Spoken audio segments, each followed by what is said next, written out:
La vie est précieuse et votre temps est bien plus important que celui des autres. Alors dit comme ça peut être un petit peu virulent, un petit peu violent.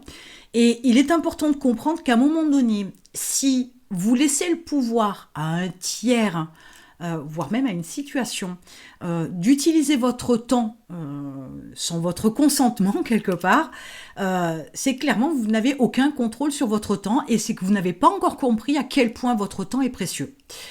Prenons un premier exemple. On a dans nos expressions, lors d'un rendez-vous par exemple ou d'un échange téléphonique, peu importe, donc d'une conversation avec une autre personne, on va dire je suis perdu du temps, elle m'a posé tout un tas de questions, elle m'a fait perdre mon temps, ou elle m'a pris beaucoup de temps pour lui expliquer telle ou telle chose.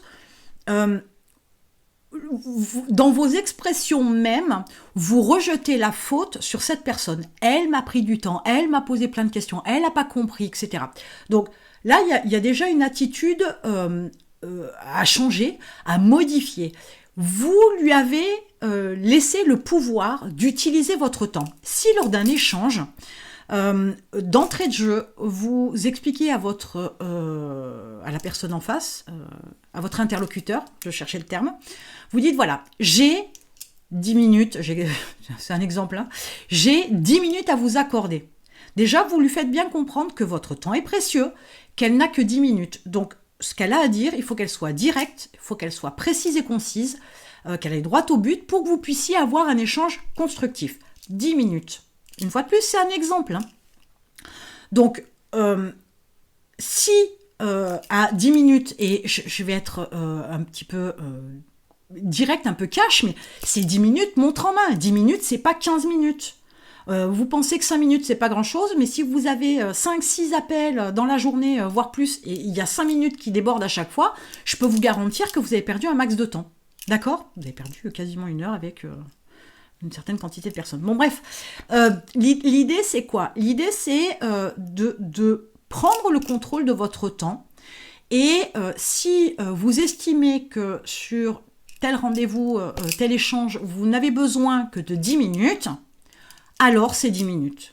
Si elle estime, enfin du moins votre interlocuteur ou trice, si cette personne estime qu'elle a besoin de 20 minutes, c'est à elle de vous donner l'info en disant voilà, j'ai besoin moi de 20 minutes pour vous donner tous les détails et vous expliquer certaines choses.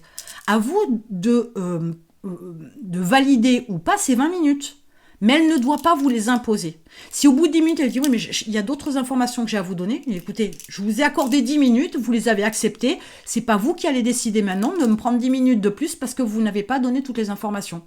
Vous aviez qu'à me prévenir qu'il vous fallait 20 minutes et je vous aurais dit oui ou non. » Donc, dès l'instant où vous avez comme ça cette approche, où vous rejetez la faute sur les autres, sur une situation, ça m'a pris du temps, mais tout ça, c'est parce que vous n'avez pas une gestion du temps. Tout ça, c'est clair que c'est en aucun cas sous votre contrôle. Et même si ça paraît un peu dingue comme ça, je peux vous garantir qu'on a comme ça tout un tas d'expressions qui mettent dans notre cerveau cette approche-là de rejeter la faute sur autre chose que vous-même. Déjà, on a un cerveau, je le dis souvent, mais c'est quand on en prend conscience, vraiment, ça a du sens et ça nous aide, ça vous aide à gérer correctement votre temps et à en prendre le contrôle.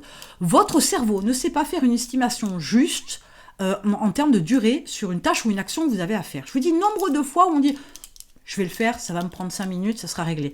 Et 20 minutes ou une demi-heure après, on y est encore. Mais ça, entre 5 minutes et une demi-heure, il y a une marge. Si à chaque fois vous êtes sur cette démarche-là, votre planning, il tiendra jamais la route, c'est impossible. Et vous perdez énormément de temps. Donc, ça, c'est quelque chose dont il faut prendre conscience. Ensuite, vous avez par exemple cette mauvaise habitude. Je l'ai eu, hein, je vous le dis, il y a un moment donné, j'ai mis un frein. Vous avez sans arrêt votre téléphone sous la main. C'est un exemple, hein, il y a d'autres situations dans le même cas, dans la même approche. Votre téléphone est sous la main. À chaque fois qu'il sonne, vous décrochez. À chaque fois qu'il y a un texto qui tombe, vous le lisez. Et vous avez tendance à traiter immédiatement les choses. Vous répondez au SMS immédiatement, et quand vous répondez à l'appel, si on vous demande quelque chose, vous le faites immédiatement. Une fois de plus, comprenez que ce sont les autres qui vous imposent quelque chose. Ce sont les autres qui ont le contrôle de votre temps. Ce sont leurs demandes, leurs urgences qui passent en priorité après votre gestion, votre contrôle du temps. Et ça, ce n'est pas possible. Il faut arrêter de dire le client est roi, il faut arrêter de dire il faut que je sois joignable H24, il faut arrêter de dire que vous êtes à disposition de votre équipe. Ce n'est pas le cas. Votre temps est plus précieux que le leur. Je peux vous garantir, et je vous dis, je l'ai fait parce que mon erreur, elle a été là aussi à un moment donné, d'avoir cette approche d'être disponible, joignable, etc. Les urgences des autres ne sont pas vos urgences. Ça, c'est important. Je vous dirais même, alors, je pourrais aussi en débattre longtemps sur le sujet, je dirais même que vous rendez service à votre équipe ou à vos clients, par exemple, dans une certaine mesure, on est d'accord, c'est pas 100%, mais c'est bien plus que c'est bien moins que 100, mais c'est pas 100, on est bien d'accord, mais on n'en est pas loin. Vous rendez service à ces gens-là.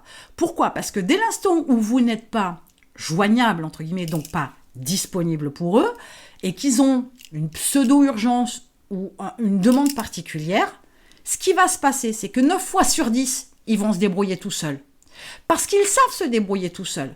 Mais ils choisissent l'option de facilité d'utiliser votre temps pour avoir une information, pour avoir une démarche, pour avoir une action, et ça, c'est non. Je ne sais pas comment vous le dire autrement. C'est insupportable de voir...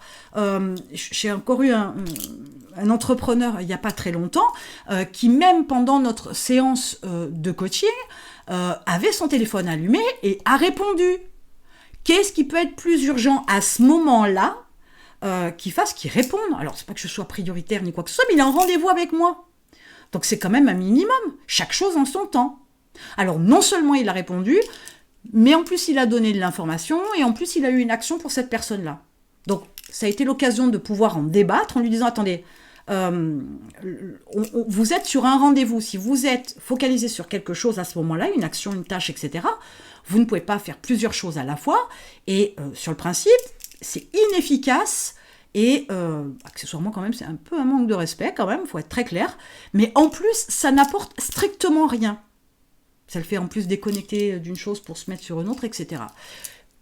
Quand on est rentré dans les détails de l'appel, c'était quelque chose qui pouvait non seulement traiter plus tard, mais c'est surtout que la personne en face pouvait se débrouiller seule. Il faut bien comprendre qu'à un moment donné, c'est votre temps, c'est votre vie. Vous devez l'utiliser comme vous le voulez, comme vous le sentez, sans jamais laisser le pouvoir à qui que ce soit sur votre temps et votre organisation. C'est niette, et c'est définitivement c'est niette. Si vous ne comprenez pas ça, et si vous avez du mal, parce que c'est souvent ça la réflexion qu'on se fait, c'est non, mais il faut que je sois joignable pour mes clients, non. Si mon équipe a besoin d'une info pour avancer, je me dois d'être disponible. Non. Alors, ou vous vous prenez pour le nombril du monde, tout passe par vous, vous maîtrisez tout, vous contrôlez tout, et ça ne doit pas se passer autrement. Ou vous décidez de vous mettre à disposition de tout le monde, sans profiter ni de votre vie, ni de votre temps, ni d'être efficace, ni d'être productif, ni de travailler correctement pour atteindre vos objectifs. Donc non, votre temps est plus précieux que celui des autres. Alors, il n'y a pas d'égocentrisme, il n'y a pas de prétention là-dedans, il y a juste que c'est une réalité. Le temps ne se rattrape pas, ne s'achète pas, ne s'emprunte pas, ne se stocke pas. C'est limité, puis vous ne savez pas combien vous en avez du temps encore. Donc, ça ne doit pas se passer en vous mettant à disposition des autres. Ce n'est pas avoir un côté gentil que d'être à dispo pour les autres. Absolument pas. C'est surtout reculer le moment où vous atteindrez vos objectifs. Et ça, c'est pas possible. Donc maintenant que vous avez bien compris ça, j'espère que vous allez le faire un petit peu différemment. Et pour gérer votre temps au mieux, pour être efficace, productif, atteindre vos objectifs et surtout ne pas vous laisser parasiter par tous les éléments extérieurs, vous avez un lien dans la description, il y a le programme Time Control. Allez-y, cliquez dessus, puis on se retrouve de l'autre côté. Vous allez voir, ça va vraiment vous changer la vie.